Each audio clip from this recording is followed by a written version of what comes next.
আসসালামু আলাইকুম। আমি মোহাম্মদ আব্বাস উদ্দিন আপনাদেরকে জানাই আন্তরিক শুভেচ্ছা অভিনন্দন। আমি এখন দাঁড়িয়ে আছি মেহেরপুর সদর দক্ষিণ শালিকা গ্রামে পশ্চিম পাড়ায়। একটি হৃদয় বিদারক একটি ঘটনা।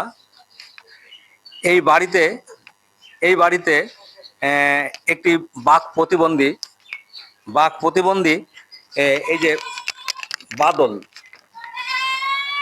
বাদল নাম বাদল।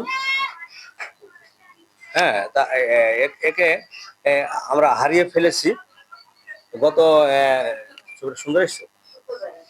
গত শুক্রবারে গত শুক্রবারে গত শুক্রবারে আমরা বাড়ির থেকে বাদল তার বিয়ের বাড়িতে যাওয়ার উদ্দেশ্যে রওনা দেয়। তার বিয়ের বাড়ি হচ্ছে গাংনী উপজেলার খলিশাকুন্ডি কাছে কুদালকাটি গ্রামে, অর্থাৎ ছাতিয়ানের পাশে। সে কথা বলতে পারে না। দুঃখের বিষয়, একটু ঝুঁকিওয়ালা লোক। তো তার ওই ছেলের বিয়ে দিয়েছে কুদালকাটিতে। তো সে তার ছেলের সঙ্গে যাওয়ার কথা ছিল, কিন্তু ছেলে না যাওয়ার কারণে সে গুসা করে নিজেই বাইর হয়ে চলে গেছে। এখান থেকে অটোতে যায় এবং মেহেরপুর বাস স্ট্যান্ড থেকে সে চলে যায় গাংনীর উদ্দেশ্যে। এখন সে তো কথা বলতে পারে না, কোথায় যাবে না যাবে, কিভাবে বাস চালাকে বলেছে সে নিজেও জানে না, বাস জানে না। তাই সে কোথায় নামিয়ে দিয়েছে। আজ শুক্রবার থেকে আজকে 5 দিন হয়ে গেল, তার কোনো সন্ধান এখনো মেলেনি। আমরা অবশ্যই তার বিয়ে বাড়ি কুদালকাটি, সেখানে আমরা খোঁজ নিয়েছি, সেখানে সে পৌঁছায়নি। এবং প্রতিনিয়ত আমাদের গ্রাম থেকে মিনিমাম 15টা 20টা মোটরসাইকেল, অর্থাৎ এক এক মোটরসাইকেলে 2 জন করে 40 জন লোক তাকে গাংনী হন্য হন্য করে খুঁজে বেড়াচ্ছে, কিন্তু তার এখনো কোনো সন্ধান আমরা পাইনি। তাই আপনাদের কাছে অনুরোধ, যদি এই বাদলের সন্ধান আপনারা পান, তাহলে অবশ্যই আমার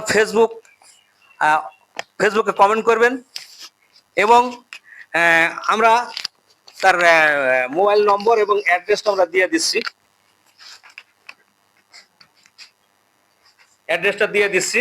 এবং মোবাইল নম্বর সহ আপনাদের দিয়ে দিলাম।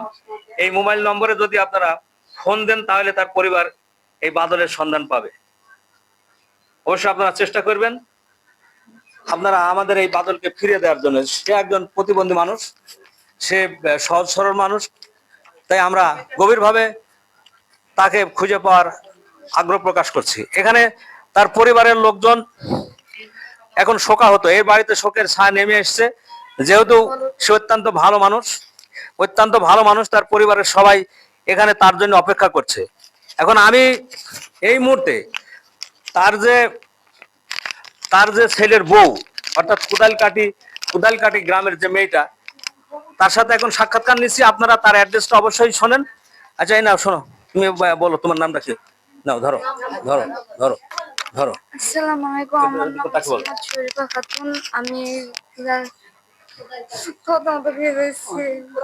তোমার গ্রামের নামটা বলো। গ্রামের নাম কুদালকাটি, থানা গাংনী, জেলা মেহেরপুর। জোরে বলো। চলো, আরে পাগল, হাসো কি? দেখো, দুনিয়া দেখছে সবাই।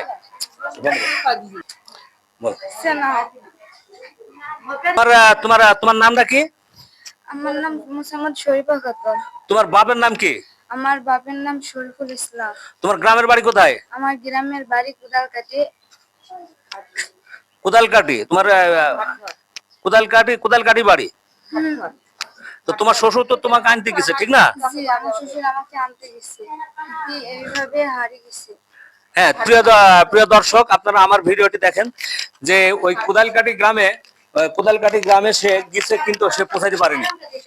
তাই আপনাদের কাছে আমার আকুল অনুরোধ, আপনারা এই বাদলকে, আপনারা যদি, আমি আরেকটা ছবি আপনাকে দেখাচ্ছি যে এই যে এইটা তার কিস্তি বা ব্যাংকের লোনের ছবি দেওয়া আছে। এই ছবিটা দেখেও আপনারা বুঝতে পারবেন যে তার চেহারাটা, এবং এই চেহারাটা দেখে আপনারা অনুমান করবেন। এবং যেখানে পাবেন, যে জায়গায় পাবেন, অবশ্যই আমার ফেসবুকে আপনারা কমেন্ট করবেন, আমি সেখানে যেয়ে নিয়ে আসবো। তো আমি দেশবাসীর কাছে আকুল অনুরোধ, তাদের এই পরিবারটা এখন শোকাহত, শোকের ছায়া তাদের পড়ছে এবং তারা কান্নাকাটি করছে তার অপেক্ষায়। তো দর্শক, আমার ভিডিওটি যদি সবাই লাইক এবং কমেন্ট এবং শেয়ার করবেন, যাতে এই বাক প্রতিবন্ধী বাদলকে আমরা ফিরে পাই এবং তার পরিবারে হাসি ফোটে এবং সে আগামী দিনের জন্য আরো সবাই সঙ্গে একসঙ্গে বাস করতে পারে। তাই আপনারা অবশ্যই বাদলের সন্ধান আমাদের দেবেন। আর আমার ভিডিওটি যদি ভালো লাগে অবশ্যই কমেন্ট করবেন এবং আমি আরো নতুন কিছু দেখানোর জন্য আপনাদেরকে চেষ্টা করব। তাই আপনারা ভালো থাকেন, সুস্থ থাকেন এবং সেই সঙ্গে আমার ফেসবুক পেজটি অবশ্যই ফলো দেবেন। আর এই প্রত্যাশায় আপনাদের কাছে আমি এখানে শেষ করছি। আল্লাহ হাফেজ।